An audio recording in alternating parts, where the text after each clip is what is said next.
بالله من الشيطان الرجيم بسم الله الرحمن الرحيم وما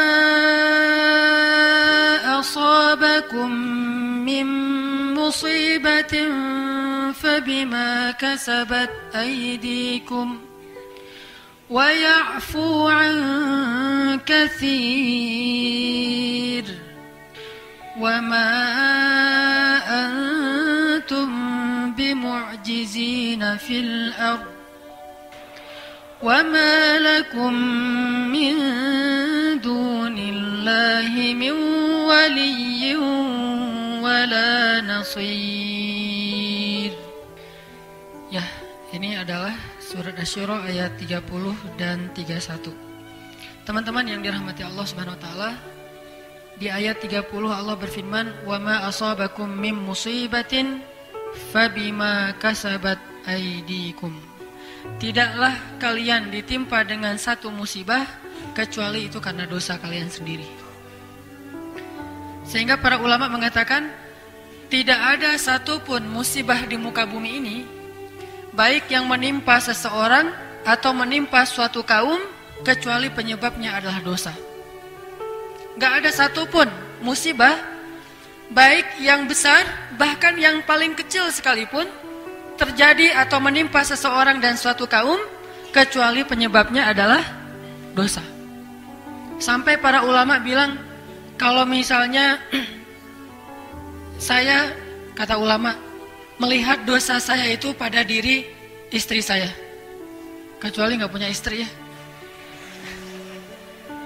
ngelihatnya kepada, jangan istri orang, bahaya. Saya melihat dosa pada diri istri saya. Contohnya gimana? Kalau misalnya ada kejadian atau istrinya ngambek, ada percekcokan rumah tangga, maka mereka akan mengatakan bahwa penyebab dari percekcokan itu adalah dosa. Bisa dosa suami, bisa dosa istri, bisa dosa kedua-duanya. Yang pasti dosa aja tuh. Sehingga ketika ada masalah dengan pasangan, ulama yang ahli hikmah akan banyak bertaubat dan beristighfar. Karena tidak terjadi suatu ketidaknyamanan kecuali penyebabnya adalah dosa. Jadi kalau misalnya ngerasa ada masalah dengan orang yang kita cintai, itu pasti penyebabnya dosa, istighfar. Terus ulama juga bilang, saya kadang melihat dosa itu ada pada diri anak saya. Gimana ceritanya? Setiap kali anaknya merasa tidak mau mendengar nasihat orang tuanya, pasti orang tuanya akan mengatakan ini mungkin karena dosa saya. Astagfirullahaladzim, astagfirullahaladzim. Tidak mungkin seorang anak itu jadi keras kepala kecuali karena dosa. Bisa dosa anak, bisa dosa orang tua, bisa dosa dua-duanya. Terus mereka juga bilang, saya melihat dosa saya pada rumah saya. Jadi bagi mereka kalau atap rumah bocor, itu penyebabnya dosa. Sampai segitunya teman-teman. Atap rumah bocor, astagfirullahaladzim. Lampu mati, astagfirullahaladzim. Air nggak keluar, astagfirullahaladzim.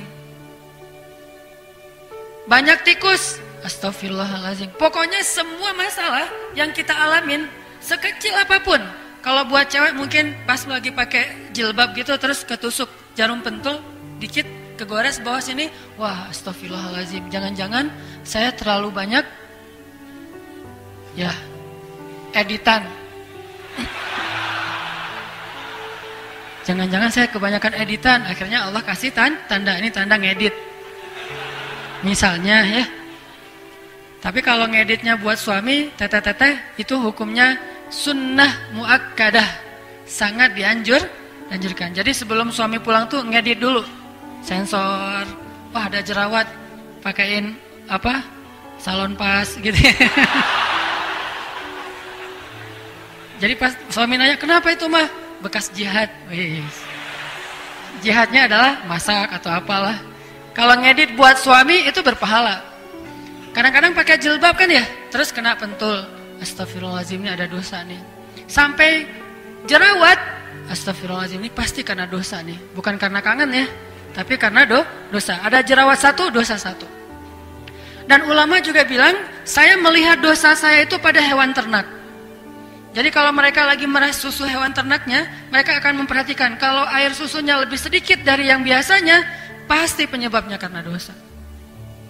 Karena para ulama itu sadar betul, dosa sangat erat hubungannya dengan kehidupan kita. Ngefek banget tuh. Sedikit kita bikin dosa, pasti akan terjadi dalam kehidupan kita sesuatu yang tidak nyaman.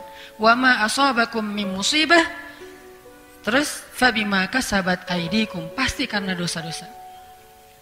Terus ada juga ulama yang bilang, kalau saya ngelihat hasil panen di kebun saya berkurang, atau buah-buahan di kebunnya itu ada yang busuk, itu pasti penyebabnya karena dosa. Kayak gitu coba.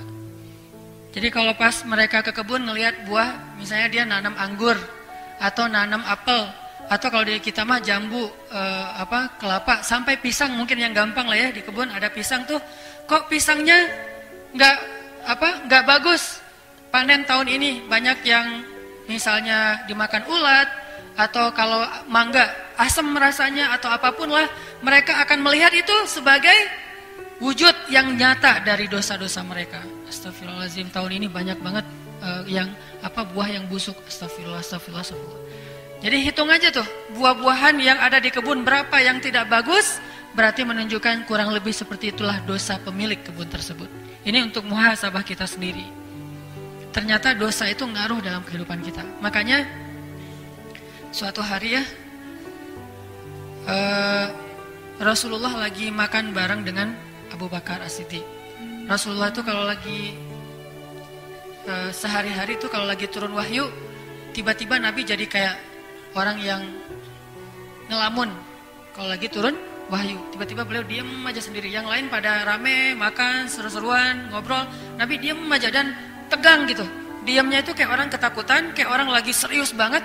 Dan sahabat tahu kalau Nabi udah kayak gitu nih, kayaknya lagi turun wahyu nih. Sehingga pas sudah selesai itu nanya, "Ya Rasulullah, turun wahyu apa kepadamu?" Nabi membacakan ayat. Kayak Nabi lagi bareng dengan Aisyah di puncak musim dingin, Nabi turun wahyu. Akhirnya Nabi buka baju. Bayangin di puncak musim dingin, Nabi nggak pakai baju. Dan udah nggak pakai baju, bukannya kedinginan malah keringetan tuh. Saking beratnya wahyu ketika tuh turun, Nabi sampai keringetan, padahal nggak pakai baju di puncak musim dingin.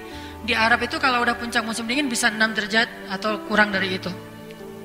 Dingin banget. Kemarin aja pas saya umroh bulan Januari yang udah nggak terlalu dingin itu sampai 9. Kalau di Lembang rata-rata 19, ini 9 derajat. Jadi dingin banget.